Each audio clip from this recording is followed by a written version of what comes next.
सभी अतिथिगण, निर्णायक मंडल और सभागार में उपस्थित सभी लोगों को मेरा सादर नमस्कार।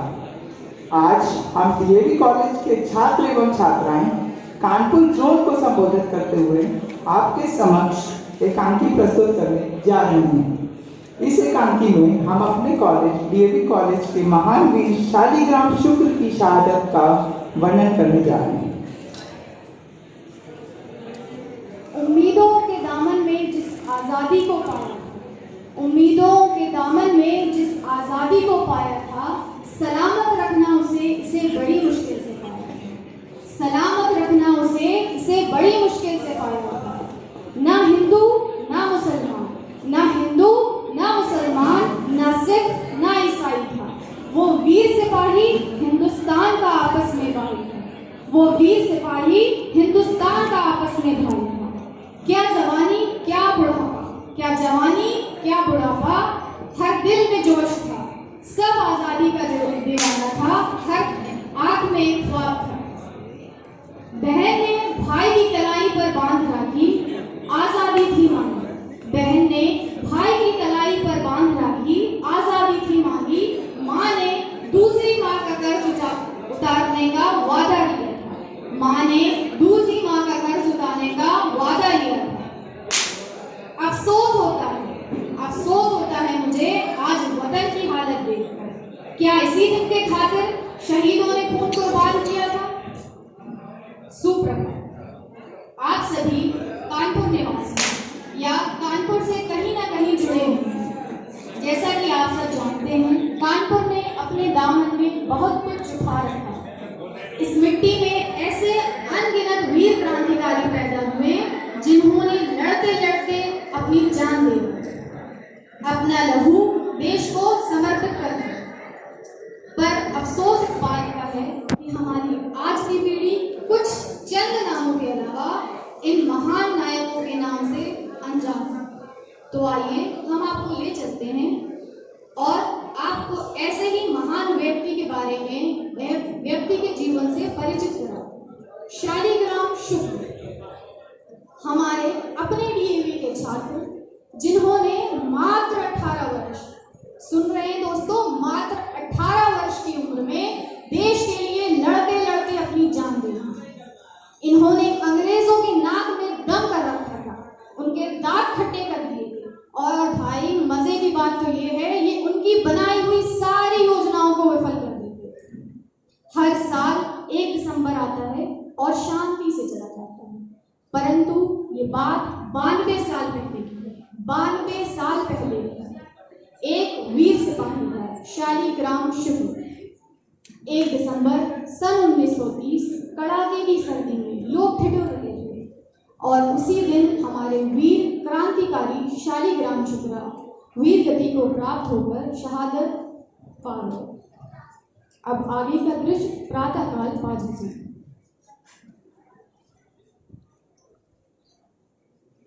अरे आचार्य जी, जब मैं डीएवी छात्रावास आता हूँ तब मानो लगता मैं अपने गांव आ गया हूँ।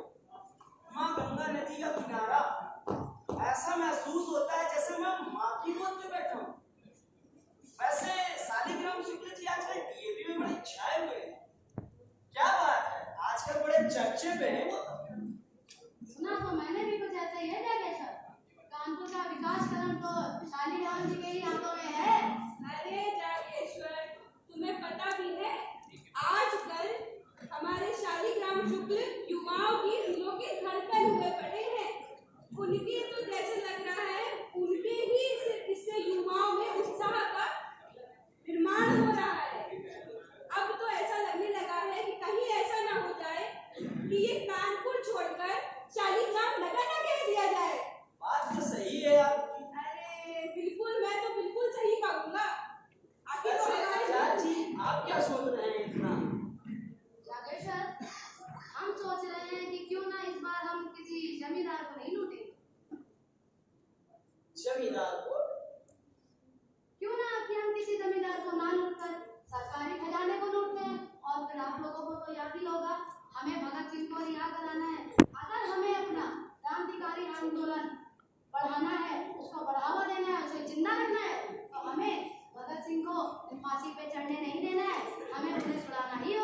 पंडित जी, किसी जमींदार को लूटने में क्या हर्ज है? उससे हमारे लिए लोगों में उसकी भावना भी कम रहेगी। वैसे आजाद जी, हम जमींदार को लूटकर किसी अंग्रेजों को लूटते हैं, और जो हमारा खजाना है वो हमारा ही तो है। उससे खजाने को लूटकर हम उनसे हथियार खरीदेंगे और उन्हीं हथियारों से उन पर इस्तेमाल करेंगे। बड़ी ही अच्छी सोच है नागेश्वर तुम्हारी। मैं तुम्हारी बात से बिल्कुल सहमत हूँ नागेश्वर, लेकिन इसके लिए हमें काफी हथियारों की आवश्यकता होगी। वो हथियार हमारे पास कहाँ से आएंगे? अरे विश्वनाथ, हम कानपुर आए ही क्यों हैं? हथियारों की जिम्मेवारी ना हमने पहले ही शालीग्राम को सौंप के रखी हुई है, और फिर तुम्हें तो पता ही है पिछली बार की लड़ाई में हमें कानपुर द्वारा ही हथियार प्राप्त हुए थे। तब भी शालीग्राम जी ने हमारी उसमें बहुत ही सहायता की थी। काकोरी कांड में विजय हासिल करके आए थे हम। वैसे ये हमारे शालीग्राम जी सबके दिलों पे राज करने वाले आखिर है कहाँ? सुबह सुबह प्रातः छात्रावास में हमें बैठा के पता नहीं कहाँ निकल लिए। अरे आजाद जी, वो सुबह सुबह 5 बजे ही तो अपने सुरेंद्र बाबू जी के साथ डीएवी कॉलेज की तरफ निकले हैं। कह रहे थे कि आज हथियारों के परीक्षण के संबंध में चर्चे में सुरेंद्र बाबू जी के साथ निकले हुए हैं। आजाद जी, आप एकदम सही कह रहे हैं। इस योजना में हमें शालीग्राम को जरूर शामिल करना चाहिए। अरे विश्वनाथ जी, वो तो है ही। बस आप एक काम करें, हमें हमारे क्रांतिकारियों की खबर तो दे दें। बहुत लंबी चौड़ी उन्होंने वेद पुराण से निकाल के बनाए हुए हैं, पता नहीं कैसे कैसे दस्तावेज। ये आप ले लीजिए। अरे आप कैसे सुरेंद्र भैया? अरे आओ शालीग्राम आओ, चलो चलो जल्दी चलो, इतनी देर कर दी है। अरे बैठिए भैया जी, कहाँ जा रहे हैं? इतना लंबा सफर तय करना है, बैठिए जरा चाय तो पीजिए। चलो जल्दी करो आप। एक तो इतनी सर्दी है, ऊपर से सुबह का समय, कमर के पास से हवा ऐसे निकलती है कि साए साए होती है। अरे तो कौन कहा था गंगा जी के पास मकान लेने के लिए? अरे भैया, गंगा मैया तो हमारी प्राणदायिनी है। जब भी अंग्रेज हम पर हमला करते हैं, हम तो डुबक्की मारते हैं इन्हीं मैया में और हो जाते हैं पार। सबकी नाक के नीचे से निकल जाते हैं और कानों कान किसी को खबर भी नहीं होती। अच्छा ये बताओ, वो सब तो ठीक है, हमें ये बताओ कि हमारे युवाओं में जोश की कमी तो नहीं हो रही है? अरे नहीं नहीं भैया जी, पर्चे हमने छपवा दिए थे करीब शाम को, आज सुबह तक तो बट भी गए हैं। युवाओं में जोश की बिल्कुल कमी न होने देंगे। सब में ऐसा उबाल लाना है कि उसी उबाल से इन गोरों का मुंह जल के राख हो जाए। सही कह रहे हो सलीम, और कहीं ना कहीं हमारे सारे युवाओं कथाएं बताओ, इसमें जी के बारे में बताओ, आजाद जी के कहानियों के बारे में बताओ, उनके कारनामों के बारे में, भगत जी के बारे में बताओ उन्हें। उनके कारनामों से आज हम लोग कितने आगे बढ़ गए हैं। उससे क्या होगा तुम्हें पता है? युवाओं के बीच में जोश आएगा, युवाओं के बीच में उत्साह और बढ़ेगा, कहीं ना कहीं हम लोगों को आजादी की मदद मिलेगी। बिल्कुल भैया जी। अरे आपको मैं बताऊं, भगत सिंह के कारनामे तो छुपे ही नहीं है। कानपुर का बच्चा कहता है कि शुक्ला जी एक बार बस हथियार का प्रबंध कर दीजिए, फिर कानपुर से तो क्या पूरे भारत से अंग्रेजों को भगा देंगे हम। भगत जी का तो क्या ही, चाहे काकोरी हो या पार्लियामेंट का बम हो, या फिर अपने लोगों के लिए उन्होंने तो जेल में भी भूख हड़ताल कर, क्या है उनके तरह कोई भी? उनकी सारी कहानियों के बारे में बताओ युवाओं को। अच्छा भैया जी, हम सुने थे कि 116 दिन भूखे रहे भगत भैया। कुछ सही सुने हो साले, मजाक है क्या? 116 दिन कोई रह पाए यहाँ पर? अरे नाना भैया, इन अंग्रेजों को 2 दिन भूखा रख दो तो कुत्ते जैसी जबान लटक आए और भूखन लागे सो अलग। लेकिन उस दरमियान, उस बीच में हम लोग अपने जतिन दादू, हमारी भारत माँ के लिए उन्होंने अपना बलिदान दे दिया। उनका बलिदान व्यर्थ नहीं जाना चाहिए शालीग्राम। बिल्कुल नहीं जाएगा भैया। और युवाओं को उनके बारे में भी बताओ। हमारे बंगाली बाबू का बलिदान व्यर्थ न होने पावेगा। सुरेंद्र भैया, आप परेशान ना होइए, एक एक बच्चा हमारा हमारी क्रांति को जानेगा, पहचानेगा और उस पर बढ़ चढ़ कर भाग लेगा। पूरी योजना बना लिए हैं, बस हथियार का प्रबंध करना बाकी रह गया है। और कानपुर तो वैसे भी हथियारों के मामले में बहुत ही ज्यादा चर्चा में रहता है कि नहीं? बिल्कुल सही बात। चलो बातें तो हो गई, अभी तुम्ही ने कहा याद है कि नहीं, हम लोग को जाना है और किसके लिए? हथियारों के परीक्षण के लिए। आजाद जी ने कहा यह याद है कि नहीं तुम्हें? अरे धीरे बोलो भैया, हवा में सफेदी छाई हुई है, इतने मुखबिर फैले हुए हैं कि क्या बताएं। अगर किसी को कानो कान खबर हो गई कि आजाद जी हमारे डीएवी कॉलेज के छात्रावास में ठहरे हैं तो बड़ी दिक्कत हो जानी है। ये तो सही है तो वह सब। चलो जल्दी चलो, अब जाना है बिहार चले। बिल्कुल बिल्कुल, जरा हम साइकिल ले लें अपनी। ओह, इस साइकिल ने तो भैया नाक में दम करके रखा हुआ। फिर से हवा निकल गई। अरे अच्छा हुआ यही हवा निकल गई, अगर माल रोड के पास हवा निकलती तो बिहान दिक्कत हो जाती। वो तो ठीक है भैया जी, पर हम करें क्या इसका? अरे काम करो, डीएवी छात्रावास यहीं पर है, जाओ और साइकिल बदल ले आओ, हम तुम्हारा इंतजार करते हैं। ठीक है भैया जी, आप चलिए, हम आते हैं साइकिल लेकर। अरे वाह, आज तो मेरे पास बहुत अच्छी खबर है। आज तो मैं साहब से बहुत सारा इनाम लेके आऊंगा। मुझे साहब के पास जाना है, मुझे जाने दो। अरे मुझे साहब से मिलना है, तुम्हारी हिम्मत कैसे हुई मुझे रोकने की? जाओ पूछ के आओ साहब से। हाँ मैं यहीं खड़ा हूँ।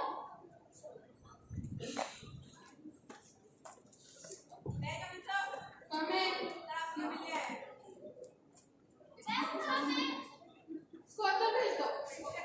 और सुनो, दोबारा तो भैया को रोकना नहीं। मैंने तो पहले से ही कहा था, तुम बेवजह मुझे रोक रहे थे।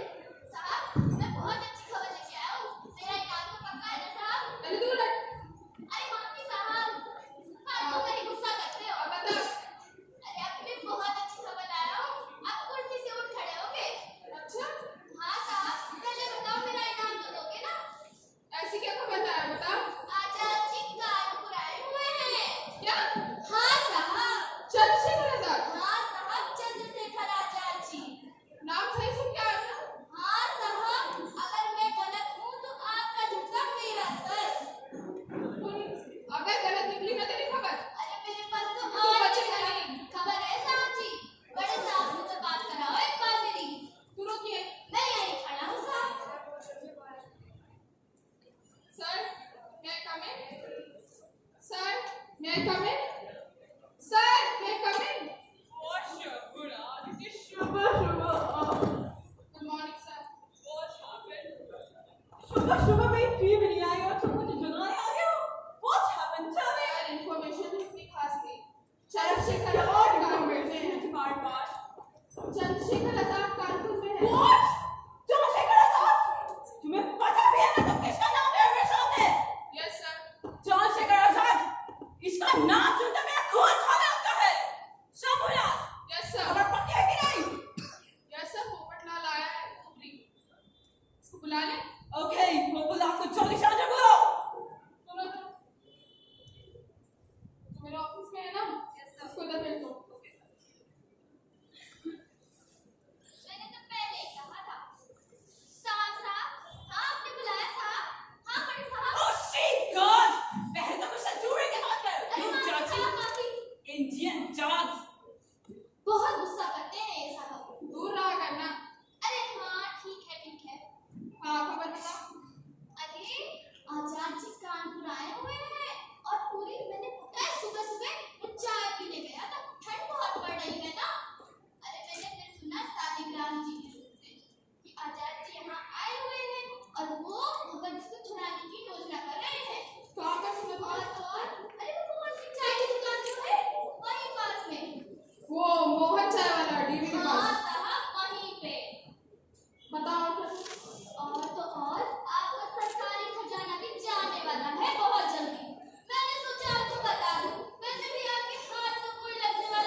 डीएवी छात्रावास में विश्वनाथ, जागेश्वर, चंद्रशेखर आजाद और पांडे। What? ये चार इंडियन दोस्त Yes, sir. Yes, sir. छोड़ेगा नहीं मैं किसी के भी। सर ये चारों आए हुए हैं और इसलिए आए हैं क्योंकि इनको भगत सिंह को छुड़वाना है और सरकारी खजाने को लूटना है। मेरे नानी को लूटेंगे। इतनी हिम्मत किसी में नहीं है। और जो का नाम क्या था? वो शालिग्राम शुक्ल और सुरेंद्र। जो शालिग्राम शुक्ल अब मेरे हाथ से बचेगा नहीं। उसको तो मैं इंसेक्ट की तरह ऐसे निचोड़ेगा। मेरे नाक के नीचे से मेरे दुश्मन को साकेगा है। मैं कभी नहीं छोड़ेगा। छात्रावास के बीच चौराहे में फांसी देगा उसको तो मैं। सर मुझे उस पर पहले से ही शक था। जब लाला लाजपत राय को लाठी पड़ी थी ना, तब भी ये चंद्रशेखर आजाद और भगत सिंह कानपुर आए थे और डीएवी छात्रावास के गेट को फांद के भाग रहे थे। तब वो चरण सिंह कांस्टेबल जो है वो इनके पीछे गया था, लेकिन वो पकड़ नहीं पाया तो उसको गोली मार दी थी। बहुत फुर्तीले थे, कैसे बार बार भाग रहे थे। I know that. सर लेकिन इस बार नहीं बचेंगे क्योंकि तब मैं यहाँ नहीं था, लेकिन अब मैं हूँ और मैं उनको जाने नहीं दूंगा यहाँ से। मुझे तुम पे पूरा भरोसा है। सर मेरा प्रमोशन तो होता है। अरे तुम तो मेरा ही आदमी है। प्रमोशन क्या तुम्हें ऊंची पोस्ट दिलाना है। Don't worry. But अभी हम अपना प्लान एक्सिक्यूट करेगा। चार दोस्त को छोड़ेगा नहीं। सर वो जो चंद्रशेखर आजाद है ना, वो काकोरी काटने में था राम प्रसाद बिस्मिल के साथ। सब पकड़े गए थे, लेकिन वो चंद्रशेखर आजाद और सुंदर लाल बस यही दोनों नहीं पकड़े गए थे। तब भी भाग गए थे। 2000 का इनाम भी लगाया गया था, फिर भी नहीं पकड़ पाए थे। I don't know ये इतने वीक हैं तो भी भागेंगे नहीं। हमारे पास इतनी फौज है, इतने हथियार हैं। क्या करते हैं सर मैं नहीं था ना, इसलिए मेरी पोस्टिंग वहाँ नहीं थी। मैंने जब इन्वेस्टिगेशन की तब मुझे पता चला। अब मैं नहीं जाने दूंगा, मैं हूँ ना यहाँ पर। आप परेशान क्यों हो रहे sir? Okay, I trust you very much. तो सर फिर टीम तैयार करें। Yes, बिल्कुल। अभी हम अपना प्लान एक्सिक्यूट करेगा। छात्रावास पे हमला करेगा। अभी बोलो सबको। बोलो सर। Tommy shoulder. बोलो जरा। मेरी बात सुनो, हम लोग को डीएवी छात्रावास जाना है, ठीक है? वहाँ जाके घेराबंदी करनी है। बाकी जो गेट है वहाँ पर तो वायर लगे हुए हैं, वहाँ से तो नहीं भाग पाएंगे, लेकिन जो मेन गेट है वहाँ से भाग सकते हैं। तुम सुनो ध्यान से, इमली के पेड़ के पास खड़े रहोगे और तुम गार्ड रूम के पास खड़े रहोगे, ठीक है?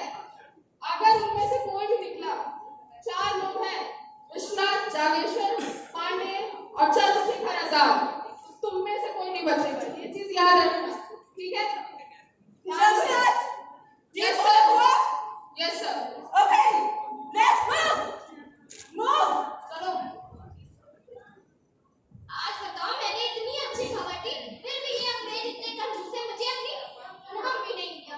मैं तो परेशान हो गया उन लोगों से। दोबारा से मैं कभी इन्हें खबर नहीं दूंगा। Position. Okay, take position. जरूर किसी ने खबर दी। नहीं, बता, मैंने- तेरी वजह से मेरा गेट मार दी है। नहीं, मैंने कोई खबर नहीं दी। ऐसा मत करो। Shoot him fast. अरे यार, वंदे मातरम। आजाद जी देखिए किसकी आवाज है? अरे ये तो हमारे मित्र शालिग्राम की आवाज है। ऐसी बात कर रहे हैं।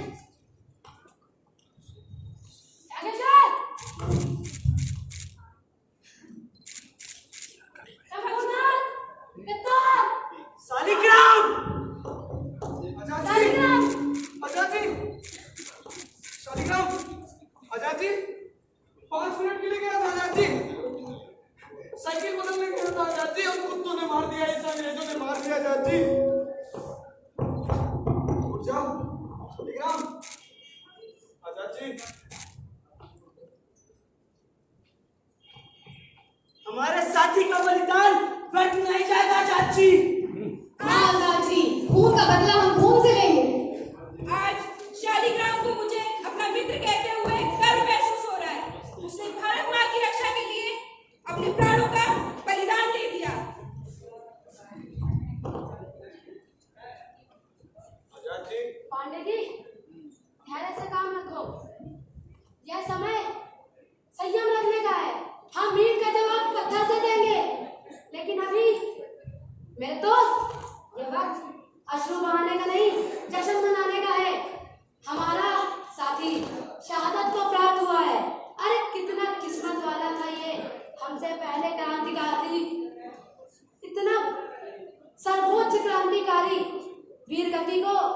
हमसे पहले प्राप्त हो गया।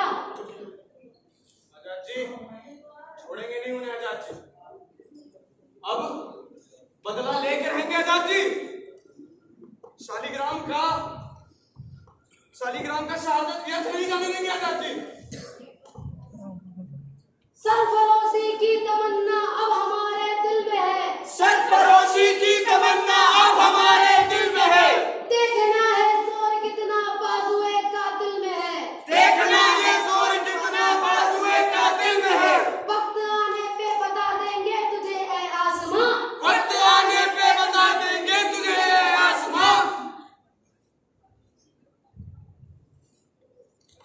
क्या बताएं हम अभी से क्या हमारे दिल में है।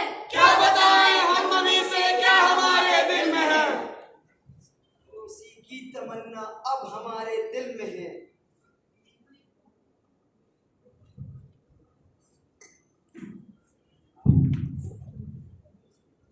देखा आप सभी कैसे ये कायर अंग्रेज एक बार फिर से पीठ पर वार करकर चले गए हैं। इन्होंने हमारे शालिग्राम शुक्ल के पीठ पर वार किया है और हमारे शालिग्राम शुक्ल उसी दिन से वीर गति को प्राप्त हुए और शहादत पाई हुई। सोचिए लोगों, ए हमारे युवाओं, सोचो जब उस सदी का मात्र 18 वर्षीय बालक, मात्र 18 वर्षीय बालक इस हद तक जा सकता है, वो इस हद तक आजादी को पाने के लिए इस हद तक जा सकता है, अपने पीठ पर गोली खा सकता है, तो हम तो आज की 21वीं सदी के नागरिक हैं। हम तो तकनीकी दुनिया में रहने वाले युवा हैं। हम तो अपने देश के लिए बहुत कुछ कर सकते हैं। मत करो ये हिंदू मुस्लिम, आगे बढ़ो, देश को पढ़ाओ। तो मैं आप सभी से ये बात कहना चाहती हूँ, आप सब मेरी ये बात जरूर याद रखें। लुटेगी अगर आजादी तो अपमान सबका है। लुटेगी अगर आजादी तो अपमान सबका है। मत फैलाओ नफरतें, ये जहान सबका है। मत फैलाओ नफरतें, ये जहान सबका है। क्या हिंदू क्या मुस्लिम, क्या हिंदू क्या मुस्लिम, इंसान बनने की आदत डालो। ये हिंदुस्तान सबका है, ये हिंदुस्तान सबका है। आइए मेरे दोस्तों, हम सब मिलकर इस आजादी के 75 साल पूरे होने पर हमारी भारत माता को एक बार दिल से याद करते हैं। भारत माता की जय।